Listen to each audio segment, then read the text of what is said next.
So yun mga idol, good morning, magandang Monday morning sa lahat. So medyo makulit yung panahon, ayan, umulan tsaka mukhang umulan kanina madaling araw. So ayan, medyo makulit yung mga ating. So yun na nga mga idol, first day sa school ni ate sa senior high. So ihahatid namin siya sa school ngayon. At at the same time, isasabi na namin yung mga malengke. So dumating yung asawa ko 6:20 na mga idol. So ayan, nakabisa si ate. So nakabisa na yung anak kong panganay. Nag-ready na yung first day ng kanyang eskwelahan. So ayan no, nag-aayos na ng buhok. Ayan, ligo lang niya. So dumating na rin asawa ko. Ayan, naghihintay na lang makapahinga ng saglit. Then pupunta na kami ng mag-aalmusal din. Then pupunta na kami ng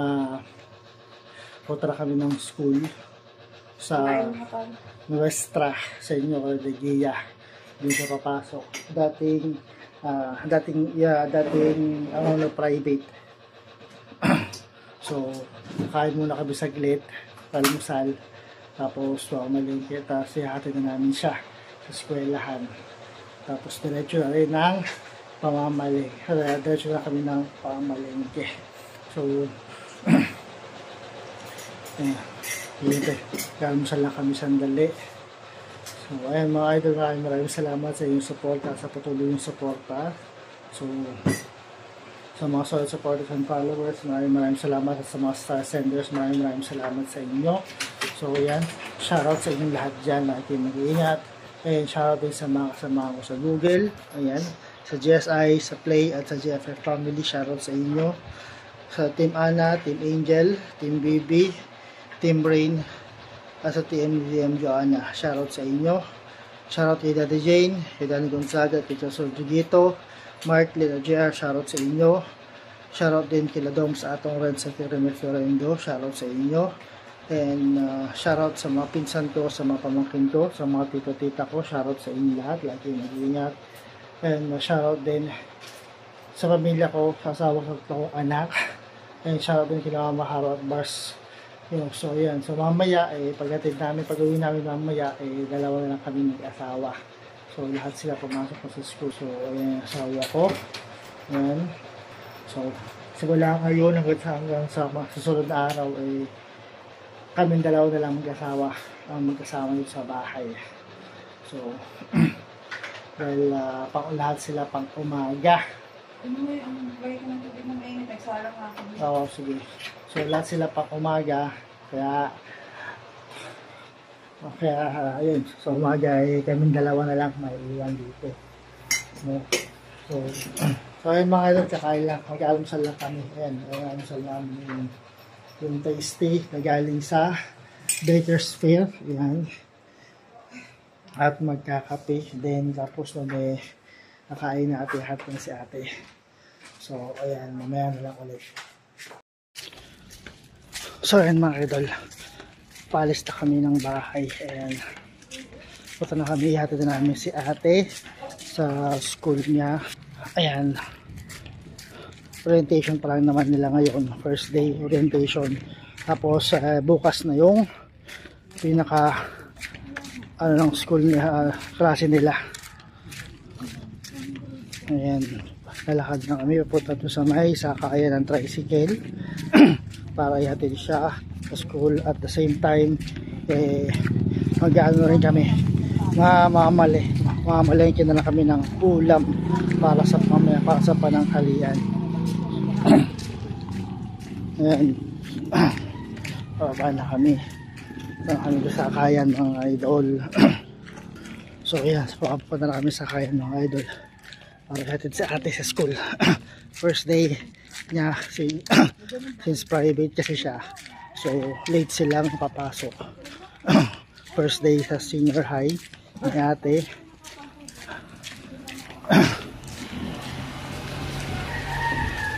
Dahil sa may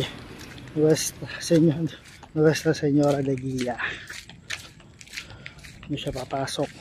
So simula ngayon wala lang kami kasama sa bahay dahil sa school na lahat, yung tatlo.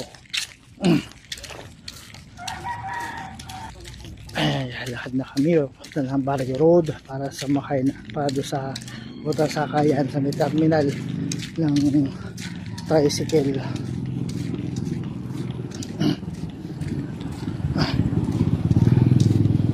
Tapos kami siya ihatid, mag-aano na kami na makamalengke na kami ng ulam na kami para sa pananghalian. Hindi kami dumadaan araw-araw, pag aalis, naglalaboy. Dito kami dumadaan araw-araw.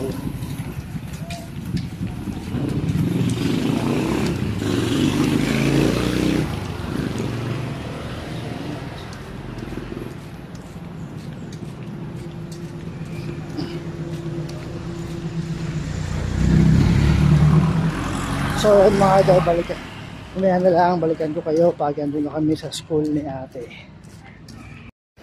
So mga idol, na kami papunta sa schoolahan ni ate. Ayan na yung school niya. Ayan, Nuestra de Guia School, East Rizal. Ayan.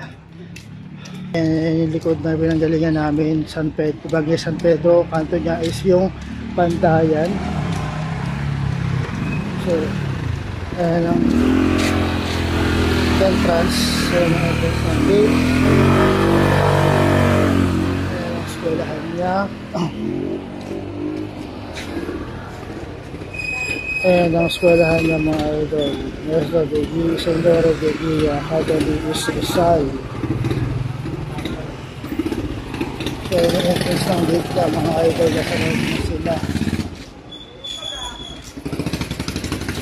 loob na sila. Ihintay ng field. So wait lang. So ayan mga lang nila. Ayan. Pag sa school. At yan open field nila mga idol. Yung mga puno. May court. Same time may court siya. Ayan ang kanilang studio. Ayan. Diyan sila nagkaroon ng mga events. Ayan dito. Ayan ang mga kwarto. Ayan ang mga kwarto nila. Ayan ang computer lab. Ayan.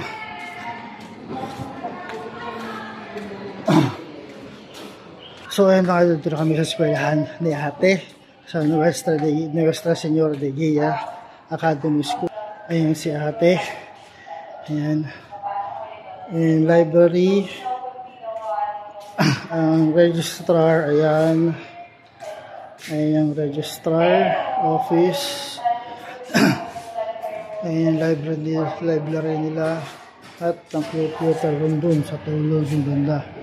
Ayan si ate. Kinakausap na asawa ko yung sa registrar's office. May tinatanong. So may tinatanong siya sa registrar.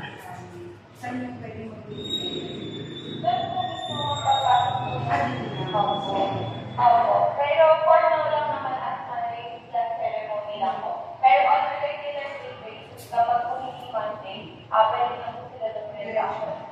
Kahit anong style, okay lang.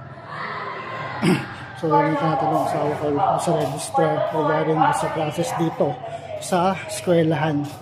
Kasi may flag ceremony pa sila ngayong umaga. Kaya tinatanong ko anong mangyayari. So ayan yung mga achievements nila doon sa baba mga idol. Ayan, open field ng Nuestra basketball court. So ayan.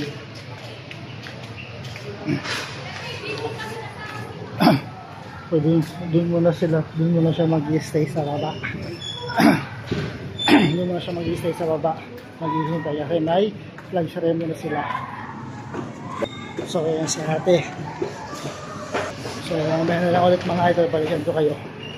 So ayan mga idol, nakauwi na kami ng bahay galing sa school ni ate at namalengke na rin, sinabi na namin yung pamamalengke.